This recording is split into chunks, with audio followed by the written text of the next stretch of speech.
Hello दोस्तों, तो आज हम आपको बताने वाले हैं जापान के बारे में कुछ अमेजिंग फैक्ट। तो बने रहें वीडियो के एंड तक। तो चलिए शुरू करते हैं। नंबर 1, जापान के लोगों की औसत आयु दुनिया में सबसे ज्यादा है। जापान के लोगों का एवरेज एज 82 साल है। मौजूदा समय में इस देश में 100 साल से ज्यादा उम्र के लगभग 50,000 लोग रहते हैं। नंबर 2, जापान दुनिया का इकलौता ऐसा देश है जिस पर परमाणु बमों का हमला हुआ है। जैसा कि आप लोग जानते ही होंगे, अमेरिका ने 6 अगस्त और 9 अगस्त 1945 को हिरोशिमा और नागासाकी पर परमाणु बम फेंके थे।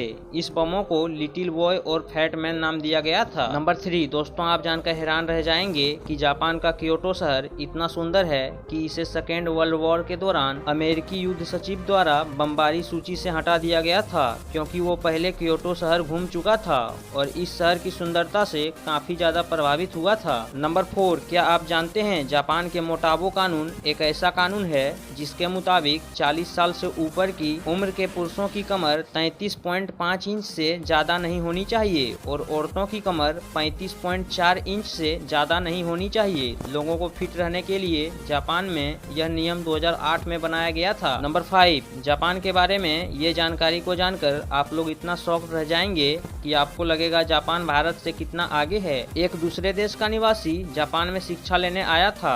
एक दिन वह सरकारी पुस्तकालय से कोई बुक पढ़ने को लाया। इस पुस्तक में कुछ दुर्लभ चित्र थे।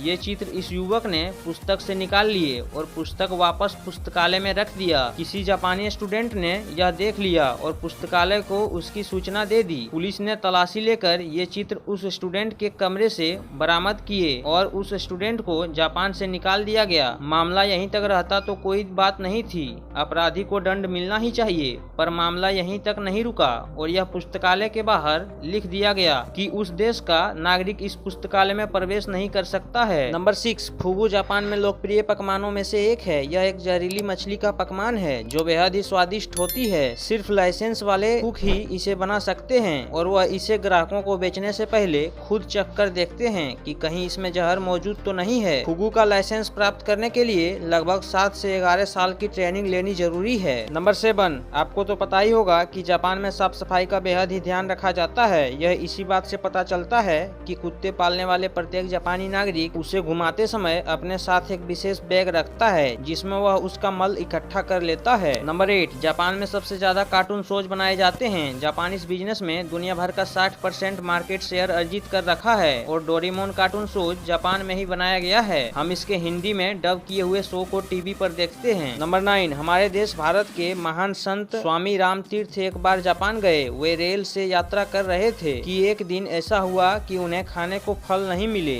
और उन दिनों फल ही उनका भोजन था। जब गाड़ी एक स्टेशन पर ठहरी तो वहाँ भी उन्होंने फलों की खोज की, पर उन्हें फल नहीं मिला। इतने में उनके मुंह से निकला, जापान में शायद अच्छे फल नहीं मिलते हैं। जब जापानी युवक प्लेटफॉर्म पर खड़ा था, वह अपनी वाइफ को रेलगाड़ी में बैठाने आया था। उसने यह सब सुन लिए। सुनते ही वह अपनी बात बीच में छोड़कर भागा और कहीं दूर से एक टोकरी ताजे फल लाया। वे फल उसने स्वामी रामतीर्थ को भेंट करते हुए कहे, लीजिए, आपको ताजे फलों की जरूरत थी। स्वामी जी समझे कि यह कोई फल बेचने वाला है और उनसे दाम पूछे, पर उसने दाम लेने से इनकार कर दिया। बहुत आग्रह करने पर उसने कहा, आप इसका मूल्य देना ही चाहते हैं तो यह वह है कि आप अपने देश में जाकर किसी से यह नहीं कहिएगा कि जापान में अच्छे फल नहीं मिलते हैं। नंबर 10, जापान में साफ सफाई का इतना ख्याल रखा जाता है। आप इसका अंदाजा इस बात से लगा सकते हैं कि जापान के नाले इतने साफ होते हैं कि इसमें मछलियाँ तैरती है। तो दोस्तों, आपको वीडियो कैसा लगा? अगर वीडियो अच्छा लगा तो एक लाइक जरूर करें और ऐसे ही नॉलेजेबल वीडियो देखने के लिए आप अपने चैनल VSR फैक्ट को सब्सक्राइब जरूर करें। Thanks for watching.